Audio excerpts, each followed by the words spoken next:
very much. He looks like dog shit. He looks like dog shit. You know that. He looks blown out, full of water. He's not gonna keep my pace. Trust me on that. That's the worst shape I've ever seen him.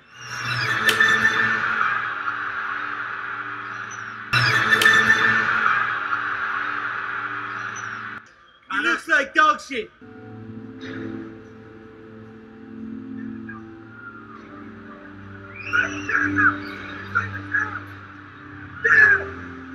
He looks like dog shit.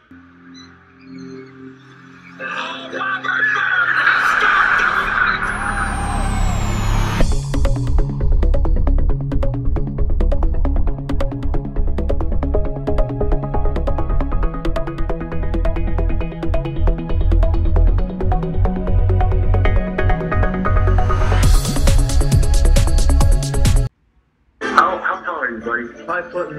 I'm 5'6". You're 5'4", at least. 3 inches taller than me, buddy. How tall are you, buddy? 5'9". I'm 5'6". You're 5'4", at least. 3 inches taller than me, buddy. 5'4" at least. You should stand up because we can barely see you on the screen. Connor, do you know what wrestling is? I can rest my balls on your forehead. Yeah, I know. So, you gonna be all right?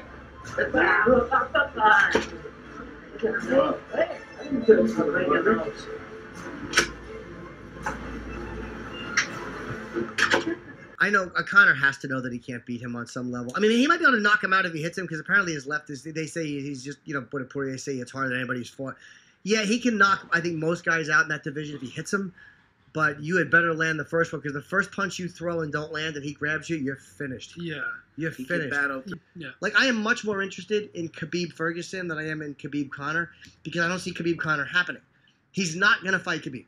It's not going to happen. He'll use a weight as an excuse. He can't make the weight. He can't make the weight. He is not going to get into the fucking cage with Khabib. Khabib would maul him against the fence, and he knows it. It should be him and Ferguson. I think, Yeah, that's the fight. The other guy should just relinquish the belt. Dana's got to step in and go, hey, you got till March 1st to defend this, or that's over. But he's not. I think Khabib walks right over him. I don't think that's even a fight, to be honest with you. And Khabib Ferguson is really the only intriguing matchup right now to make, and that's the fight. I'm sure that's going to happen, but I think the other guy should just relinquish the title at this point. I just don't think Conor's got nowhere near the ground game to deal with this guy. And once he gets you down, I think Ferguson might be a little trickier off his back, and that would be interesting if he could, somehow negate some of the ground and pound. But I think that's what makes that fight interesting. And Ferguson looks like he's got a decent gas tank. I mean, Conor just doesn't have the gas tank to deal with this guy. That's the other thing. He really, he hasn't shown that in a 5-round fight where he's, he has periods where he takes a little break and he has come back, but his conditioning is nowhere near this guy. I do believe this guy could have fought another time that night. Just give him a little break. I mean, he looks like he trains hard. Look, he's not out there. Look, I love what he said about his family, kind of keeps that a little private. This guy's serious, man. He's all business. He doesn't give a shit right now about, the Rolls Royces and the stupidity and all of that shit. He's a fighter, and I really hope the UFC embraces him and gets behind him because I think the guy speaks well. He stands for the right stuff. He's a great interview. He's got a great sense of humor if you ever see him like with DC. I'm here 3 months without my family. When he have wife pregnant, he cry 1.5 years. Oh, my wife pregnant. But I'm coming like man. Because I try to stay busy. But without injury, I can smash you all like it. Today I become father, win, 25-0, take bonus. Today I have a very good day, I think. Alhamdulillah. When Conor supposed to become father, he talk about this all year, all about his when his baby coming, all MMA fans waiting for him, But I know I have to stay busy. I have a lot of injuries, and that's why I come here, stay here a couple months, living in San Jose, California, stay focused, training. I'm gonna just have this baby, take a little bit of time, and see what way I feel after that. I'm not in no hurry no more. You know what I mean? Like I said, of a kid on the way. So I just want to see what happens with that, and see how that makes me feel. You know what I mean? What way my mind will be then. And now I've got a family. Now I've got a kid on the way.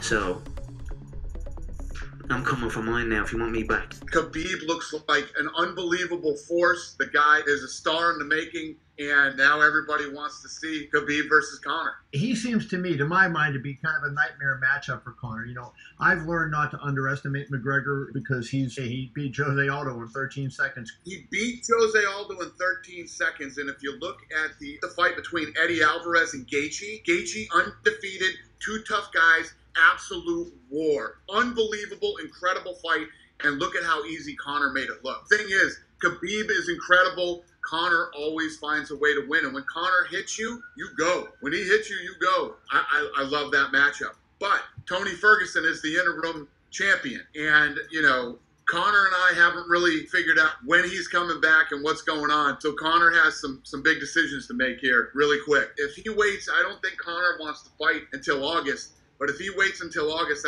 or September, that's around 2 years since the belt has been defended, and that can't happen. This is a game of time. Time is your enemy in this sport, or any other sports. When you're a professional athlete, time is your enemy, and we can't let this thing go on forever and not give other guys the opportunity. Tony Ferguson has been around for a long time and has earned his dues. Khabib has earned his dues, and the list goes on and on. So Conor has done very well. He's made a lot of money, and if he decides that he doesn't want to fight again for another however long, that's up to him. That's his choice and his decision. But the belt has to move on, and so we got to figure some stuff out here in the next couple months. As long as Conor is willing to fight by March, we could do Khabib versus Tony, and then the winner fights Conor for the title. Or Conor doesn't want to fight and wants to sit out until, you know, next fall. Then we would have to make Khabib versus Tony for the title, not the interim title. I've never been afraid to pay Conor McGregor money. Conor brings the money in. And, you know, we've laid out a really nice offer for him, and he's a smart kid. I think we'll figure it out. I've always figured it out with him. I've always ended up getting a deal done with Conor McGregor. The question is, and you're right, is does he have so much money that he doesn't care anymore and he doesn't really want to fight?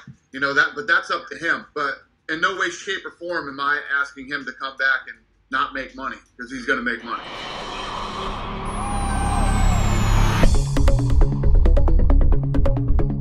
He's spending like Floyd Mayweather. Yeah. I mean, he's going off. If you go off like that, after a while, you're going to run out of money. Yeah.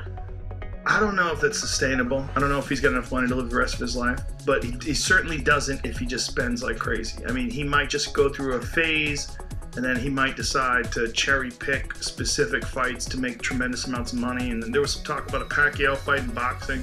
Who knows what he's going to do? But his only sustainable avenue is MMA. Yeah. Meaning, once again, in boxing, let's say he fights Manny Pacquiao. Let's say he loses, for argument's sake, let's say he loses that fight. Right. People are going to be tired of spending $70 on a pay-per-view to watch him take on a great guy and fall short. But if he fights Tony Ferguson in a unification fight and KOs Tony Ferguson, then he can fight Manny Pacquiao all day long. Exactly. Yeah. It's MMA that sustains him.